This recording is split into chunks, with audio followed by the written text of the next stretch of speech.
Hi Leo, my name is Audrey Allison, and this is your May 2015 forecast for the month for Leo and Leo Rising. Thanks for joining me. I wanted to thank you too for subscribing and liking and sharing these posts. I appreciate the support. We start the top of the month on May 3rd with a full moon in Scorpio at 13 degrees. This is affecting your fourth house of home. There is an illumination in the home sector for you, an area that needs to be seen.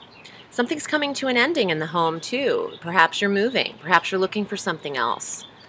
But this full moon squares Jupiter, who's stationed with you at 13 degrees Leo in your first house of self, the body, the physical. So there might be an ending to something you are doing in the home. Maybe what you are consuming in the home or how you are maintaining the home. But there's a square. There's some tension here. On the full moon of the 3rd, you might feel a little bit of angst. Be patient through the energies of the 3rd, on the 3rd of May of the full moon, because there could be some tension in the environment, and the 4th house is also the mother.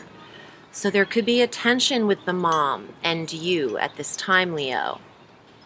But Jupiter's with you, so there is expansion to the self. Watch the weight. He does put on pounds. And you have to double up on the cardio when he's in your first house.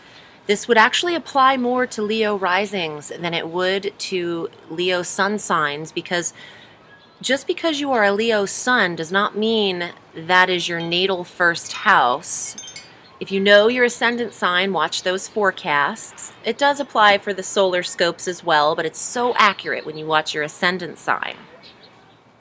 Now, on the 7th of May, Venus is going to make a transit into Cancer through June 5th in your 12th house of quiet time, spirituality, inner reflection. Venus loves being in Cancer because she can beautify, smooth over, nurture what Cancer loves, the nurturing.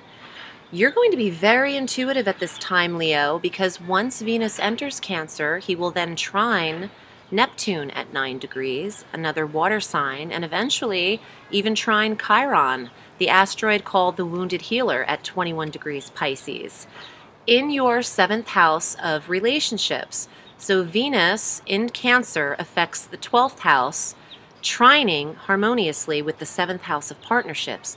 You could be intuitively led to the next relationship. Or you could be spiritual about your partnerships right now. You could feel like they have to be in tune with your same beliefs or your same spiritual path. It might become important to you. Neptune, though, can tend to be a little delusional, and he likes to drink a little bit and be a little nebulous and wear some rose-colored glasses. So try to discern your partners as vividly as possible, because this is a very dreamy aspect when Venus trines Neptune, and could create a slight delusion in picking out the right partner for yourself.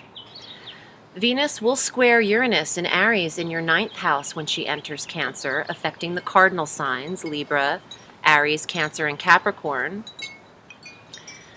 So Venus squaring Uranus could bring sudden love, but attention to that. So, but you know, your 9th house is foreign travel, and it's also study and higher study in your belief system. Something might be changing in how you are believing your spiritual self or your spiritual path between the 12th and the 9th house. And that's okay. It's good to switch it up every once in a while. You know, you're constantly learning and growing, so you can't always believe the same thing you believed 20 years ago, unless you do. But if you want to switch it up, you have to go with the flow of energy and not against it. On the 11th of May, Mars enters Gemini through June 24th. Action, drive, determination, will, in the 11th house of friendships. But this is also anger and temper and aggravation and frustration. Watch your relationships and your tone with your friendships or clubs and groups and organizations at this time, because Mars has a bite. He is feisty as you know what, and You could get into it with a friend through that transit. May 11th, he'll be there for about 60 days. But when he enters Gemini, he forms an opposition to a retrograde Saturn at 2 degrees of Sagittarius in your 5th house of creative partnerships, creative endeavors, romance, and children. So the opposition is like this, 180 degrees across the astrological wheel, Mars and Saturn. Anger and restriction. Saturn is control and being bound or feeling as if you are being stifled. So watch the energy on the 11th of May between your speech with your children and your friendships. On the 18th, we have our new moon at 26 degrees Taurus. This is a fixed sign like you, Leo. So this new moon will square your sun or ascendant, wherever you hold Leo, and it affects your 10th house of career and obviously the 1st house of self. This new moon is also in opposition with that retrograde Saturn in Sagittarius in the 5th house. If you have a creative endeavor that you're trying to work on as your sole career, there might be tensions and you might feel complete frustration around the time of the 18th. Please don't let that deter you. The 18th, in addition to this new moon energy and opposition, we have our Mercury retrograde that's happening. So what better time than to actually step back from the career and revise, review, and rewrite, analyze, rehearse, prepare, use the retrograde for your benefit. The retrograde happens at 13 degrees Gemini in your 11th house of friendships. Friendships from the past, old friends are coming back into the current. You're hearing from people that you haven't heard from in a while, and you're feeling very nostalgic. You might go to the place where you were born or your home that you would consider home from when you were younger. Now, he goes direct on June 11th, Mercury, but what's interesting about this retrograde is that he will remain, Mercury, in Gemini, the sign he naturally governs, very comfortable there, through July 8th, because he'll retrograde all the way back to 4 degrees of Gemini and then have to go through Gemini all over again. So Mercury's going to be in this 11th house for 8 weeks. The first half of that, he's retrograde. So review your friendships, review your connections. The 11th house is also your wishes and goals and clubs and organizations. What do you belong to? There's review here.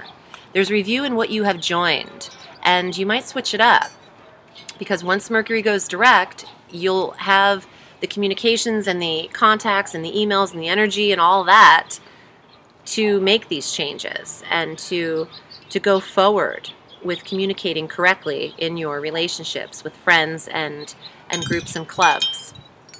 The sun enters this sector on the 21st of May in Gemini. So the 11th house then will be shining, the sun will be shining there. And wherever the sun is, that's where the warmth is. That's the focus. He is the god of the astrological chart. So you are loving spending time with your friends, even though the sun is conjunct a retrograde Mercury for half of that. You're loving the review, the time to analyze, to analyze your connections with people. I'm going to use the cards. I'm using my alchemical deck by Robert M. Place, my steadfast deck.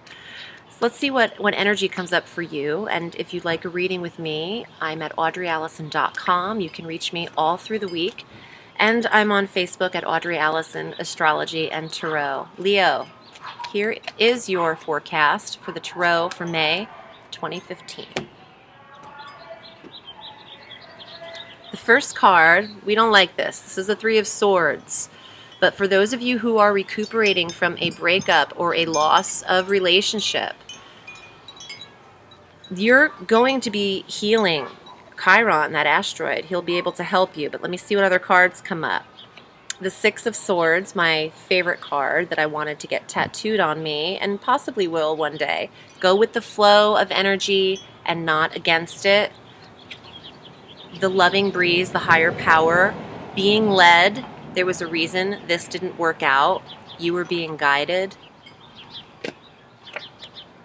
The Five of Cups, the breaking of position, breaking free, two people going their separate ways. I feel like Leos have dealt with a breakup or a loss or the dismantling of relationship. Absolutely you did. Okay, so literally loss, but it's also rebirth, change, regeneration, rebirth. And the Queen of Coins, the outcome. Mastering your environment and your occupation. And I just, I can't help but think of the sign of Taurus because this card is an earth sign, female, but a Taurus female could help you, another fixed sign like yourself, with investments or in business or business partnership. But let me look at these cards together. This is your most positive card, also the outcome card, which I love seeing a positive outcome card with some of this. But let me tell you, because you chose to go your separate ways, you chose to do something to serve the betterment of your soul. If you weren't getting what you deserved in this situation, you can only make decisions for the betterment of your future and your health. So I'm getting, don't cry anymore, Leo. Don't cry anymore. Gosh, it's so un-Leo-like too, but I feel like you went through something because you're changing. You're meant to make some changes that are transformative right now to lead you to this, not to build this which didn't suit you to begin with. You might have thought it did, but this is where you really need to be. If you've mastered your environment and occupation, relationship will come in because you are your best self and you've achieved things at your highest self and your highest goal. And I feel like you're being led. And also travel could heal you. Traveling with friends in the 11th house. For those of you, the best time for Leo to travel is right after the Mercury retrograde with friends from June 12th through July 8th. I would plan a vacation with friends and take that trip because that's when Mercury's direct and you'll have Mars in your 11th house of friendships, stimulating this, giving you energy to hang out and really be on it in your best self. Leo, my name is Audrey Allison. I appreciate you joining me. Thank you and have a sweet day and a beautiful May. I'll see you next month.